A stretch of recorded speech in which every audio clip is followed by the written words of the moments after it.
Connecting. Wait, why am I not seeing it? It's not live yet. Okay. Going live on Facebooky.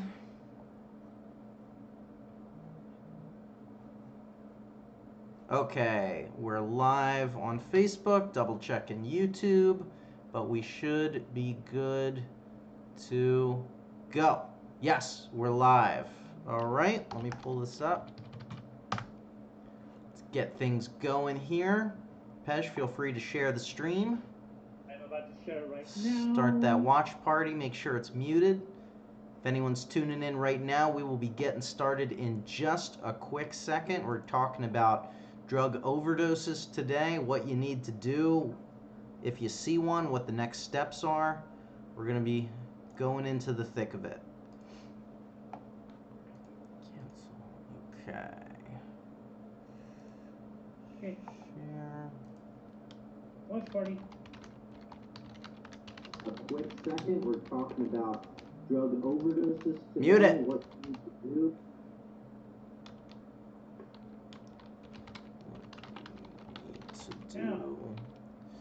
Now that we got this going. Just a quick moment here, sharing them around. What you need to do. Hi everybody. Hi everybody. Okay. All right.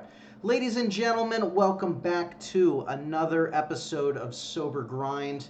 We're always happy to be doing this. Today we have a really important topic that I'm a little surprised we haven't done before, but we're going to be doing it today. So it's we're talking about drug overdoses, everything you need to know about them, what to do if you see one, if you're allowed to reach out for help, what happens next, you name it. So my name is Austin. I'm your co-host, along with the always amazing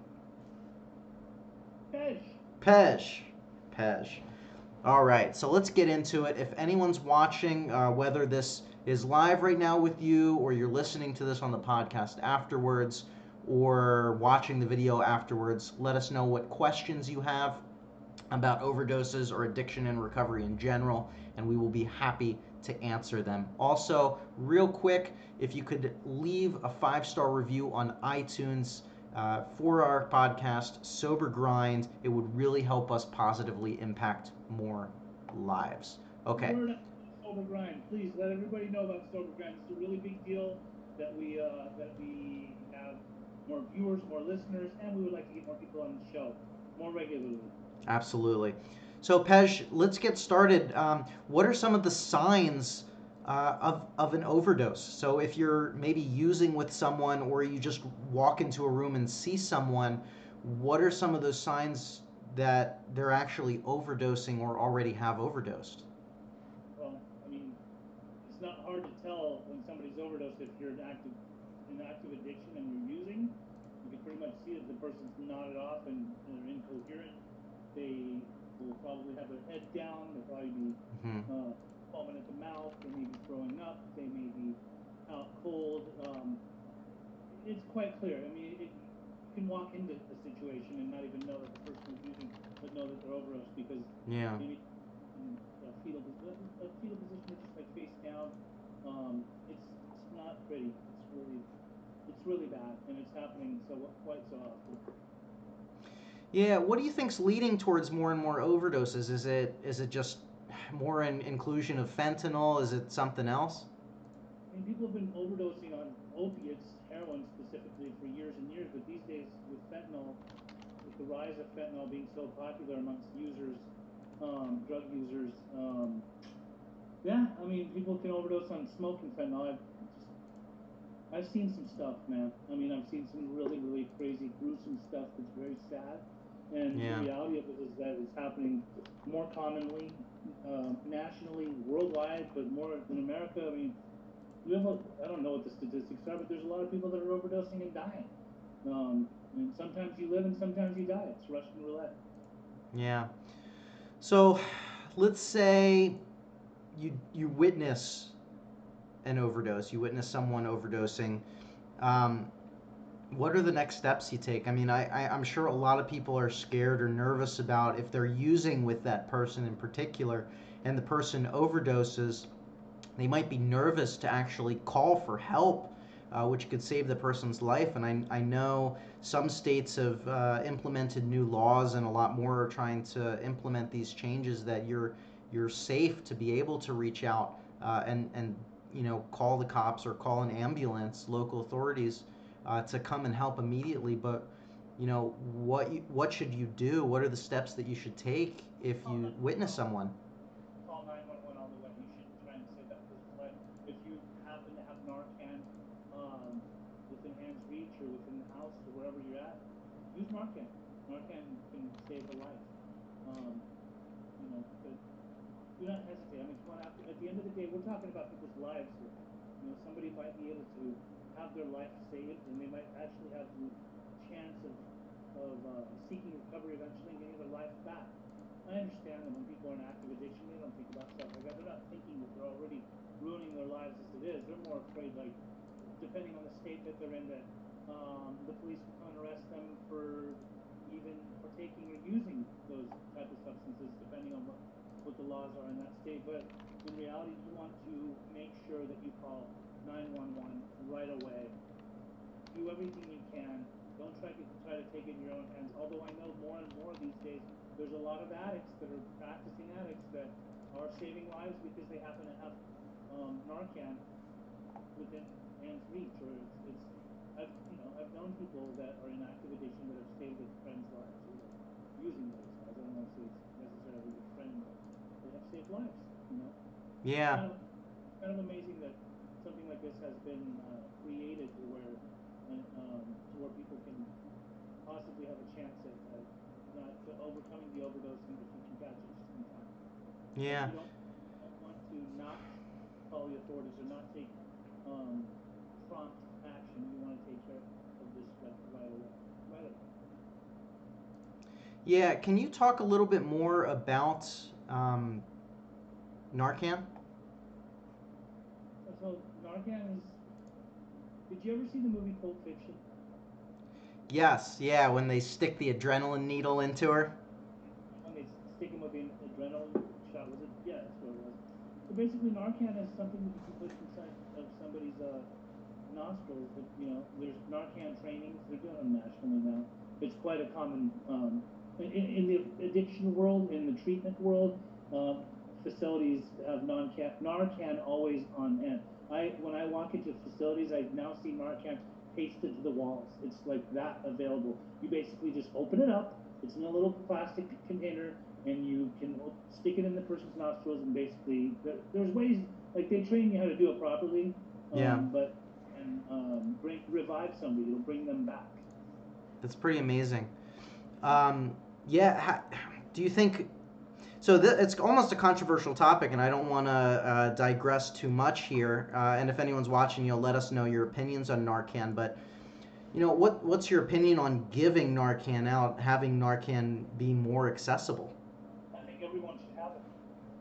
I don't care who you are. If it's going to save a life, and somebody has the opportunity to be alive, they should be selling Narcan like everyday household item, because we don't know who's suffering with addiction these days. You don't know who's going to end up becoming a full-blown addict. But there's so many people that are overdosing as a result of doing heavy drugs like fentanyl or just even heroin for that matter.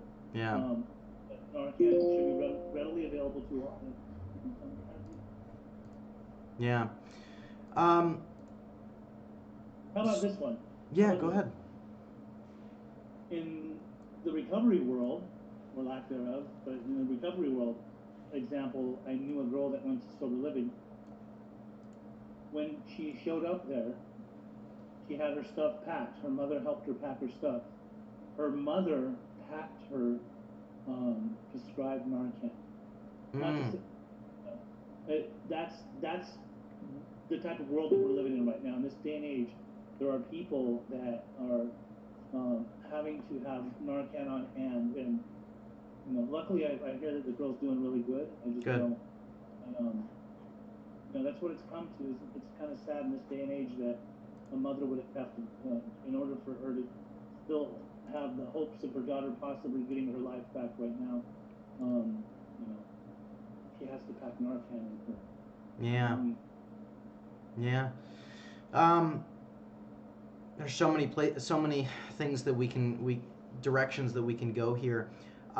If you have overdosed, what happens next? So the person you're with hopefully calls 911. An ambulance comes and picks you up.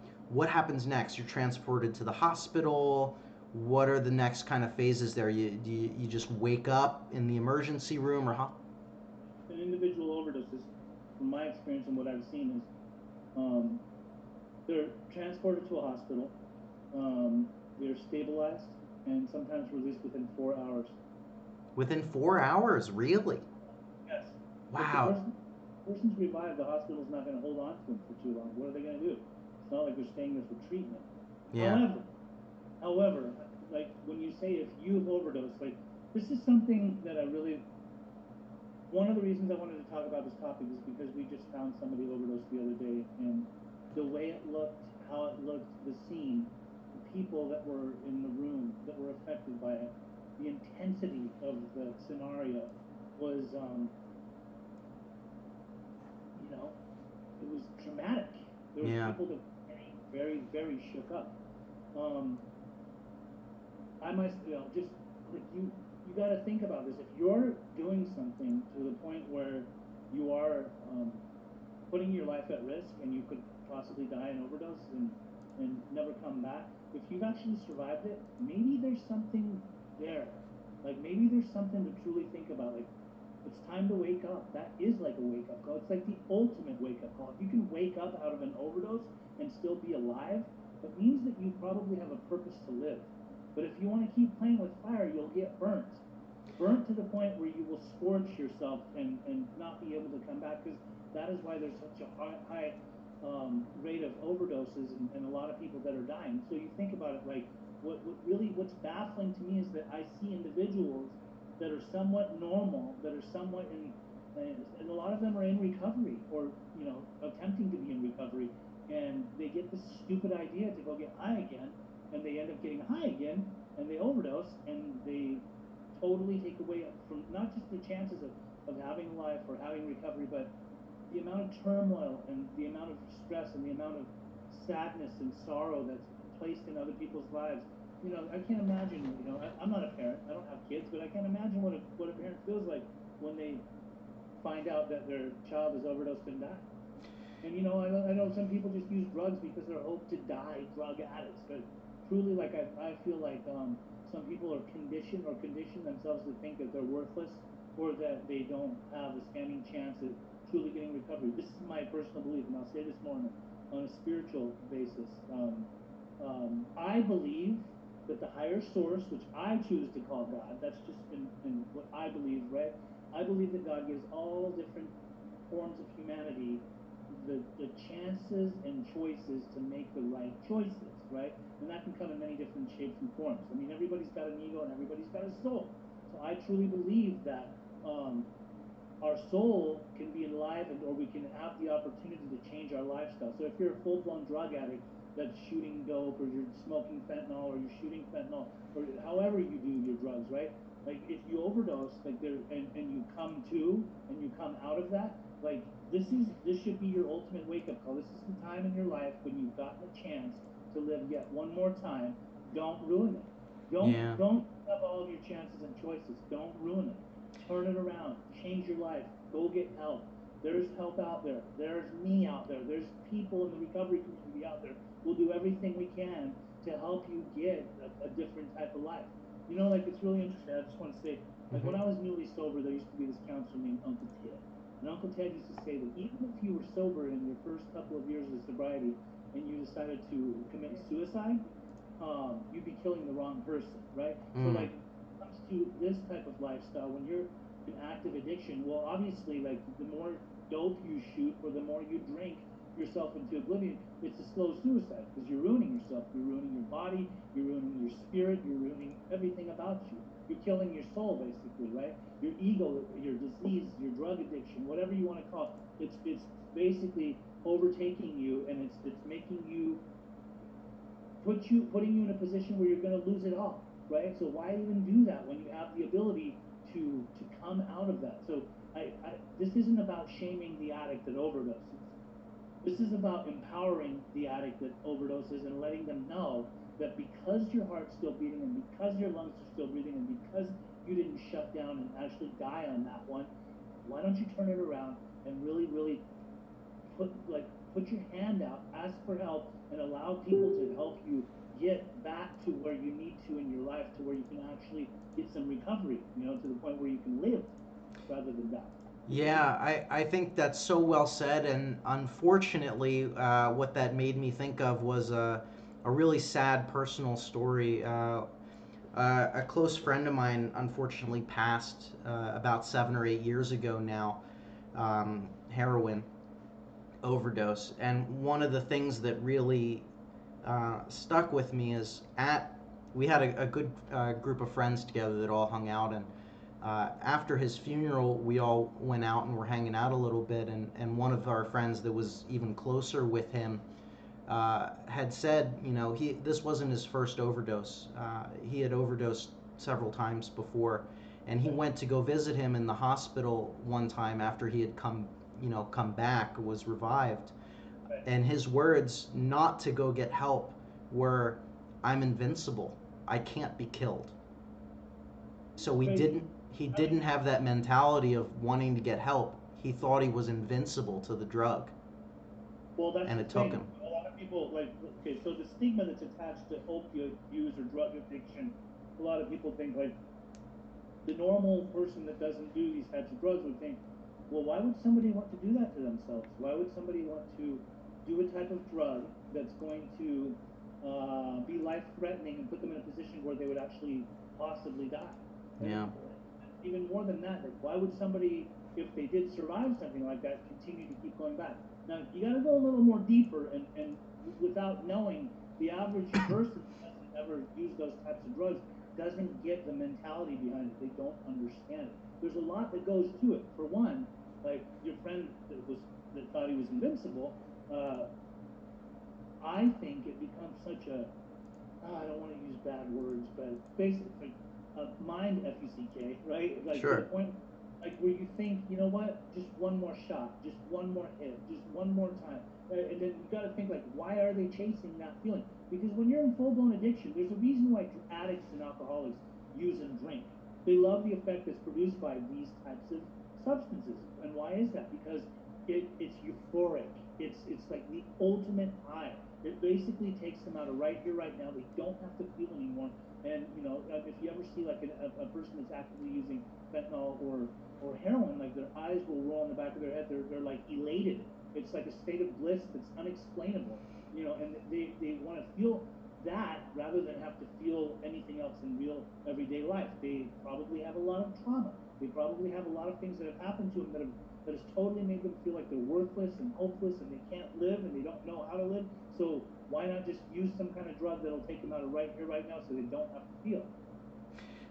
How do you develop that moment of clarity or that mindset to reach out for help when you're in the thick of it and you think that you are invincible? How do you develop a rationalization to reach out for help? I just think some people come to their senses and they have that wake up call and they wake up from it and they say, I don't want to do this anymore, or I need help, or my life is falling apart. Sometimes people's lives become so unmanageable that they just come to terms with the fact that I can't do this anymore. I've seen full-blown addicts that live on the streets that are homeless that all they live for is just to keep on getting high. Then I've seen some people that come from well-to-do families that live within homes and they have money, and I think sometimes some people have to get to the point of desperation to really just say, this isn't working, my life isn't working, and they then have a standing chance. There's some people that use up all their chances. It's not like some people will overdose off the very first time that they overdose and die. Yeah. Sometimes people will overdose a bunch of times. I know addicts and alcoholics that have a lot of time sober, and they'll often talk about how many times they had overdosed before they actually got sober. So moment of clarity is a great term that you use. It's an aha moment. It's basically epiphany. It's the time when it's do or die from here. Like you either do something different or you die from this, and that's the reality. Let's think about this. This is serious. This is really a serious thing. If somebody has they grow up as an infant into a family lifestyle, and they're raised by parents, and the parents have high hopes for them, and they want them to go out in the world and become something, or go get educated, or just do something with their lives, and they're getting into heavy drug addiction because they've got all of this hidden underlying trauma that they haven't worked through. You gotta get them help. You cannot ostracize them. You cannot put them down. You got to get them help, and you can't do it. If you keep on enabling them, if you keep giving them money, if you keep putting them in a position to where they're never going to actually get desperate enough to get the help, then they won't have an aha moment or a moment of clarity. Mm-hmm. So basically, sometimes we rob our loved ones of the opportunity to actually ask for help. Yeah. A mother yesterday who her son is actively using in her house, and the second that she asked me, so how do we go about this? I said, we do an intervention. Basically, I come in advance, you and I have an agreement, this is what we do, this is where we put him, and in order for me to sit down, you guys tell him how he's affecting your house, and then after that, you give him an ultimatum, and then I come into the picture, I say what I need to say, and she goes, what do you mean? What's the ultimatum? I go, meaning that he either gets help or he leaves the house. She goes, oh, I can't put him on the street. I said, ma'am, it's not that he would die out on the street. He's already dying in your house. How did she take that? She just doesn't get it. Like, she thinks that by enabling it, it's so hard. She's not ready. She's not even in the, there's, for an addict, it's the pre-contemplative state of getting help. Yeah. She's not even in the pre-contemplative state of doing the actual action of telling him it's time to go. Like, yeah. Or go and get help. It's so sad. Yeah, we've talked a lot about enabling on this podcast before. We have quite a few episodes on it that you can check out if you want to learn more about that and that behavior and how to overcome that behavior as well. Yes. Pej, what other topics do you want to talk about on overdosing? Is there any other information that someone should be aware of if you witness one, or if it's you that have overdosed? What other information do you think people should be aware of? Well, if it's you that has overdosed and you've survived, time to wake up. Wake up and smell the coffee. You know that old saying? Like, wake up and smell the coffee. Like, this is your chance. You still have a standing chance to go change your life. Change it. Yeah. Don't keep with fire. You play with fire, you get burned. And if you see somebody that's overdosed, you found them overdosed, or you're with them and they've overdosed, save them. Do everything you can to save them. Narcan them. Call 911. Do whatever you can to make sure that person gets revived, because they still may be able to get their life back, and maybe you will too. Thank you so much, Pej. I think we covered a lot of really good stuff today. If anyone's watching or listening to this and you have any questions about overdoses, drugs, substance abuse, alcoholism, or recovery, leave a comment and we'll get back to you as soon as absolutely possible. If you need help with addiction at all, you can reach out to me, you can reach out to Pej. You can call 877-577-9382. You can reach out to any of us 24 hours a day. We will help you. At 17761. Or you can just send me a message on Facebook too. I would be happy to help. Say that one more. Say your number one more time, Pej. 949-751-7761. Or you can just send me a Facebook message. I get those all the time. A lot of people want help, and it's the easiest way. Just be a messenger. Awesome. Thank you again, everyone, for tuning in to another amazing episode of Sober Grind. This podcast is sponsored by Beginnings Treatment Centers. They're a nationwide drug and alcohol treatment center that can help you no matter where you're at. Call them 24/7 at 877-577-9382 or visit beginningstreatment.com for more information. If you'd like to listen to any of our podcasts or read some great recovery resources, check out our website, sobergrind.com. We have every episode indexed on there. We have a lot of great articles, blog content on there as well, and we want to just be as helpful as possible. If you found this podcast helpful, if you could help us by writing a 5-star review on iTunes or wherever you listen to podcasts, it would mean the world, and it would allow us to positively spread this message and impact more people. Pej, thank you again so much, my friend. Thank you. Sober Grind out.